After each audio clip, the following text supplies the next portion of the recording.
Hey everyone, in this video I will show you how to add a discount badge to your products on Shopify. First of all, log into your Shopify account and head to the product section.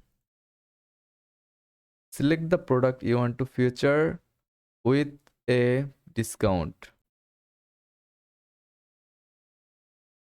Next, in the product details, set a compare at price higher than your current price.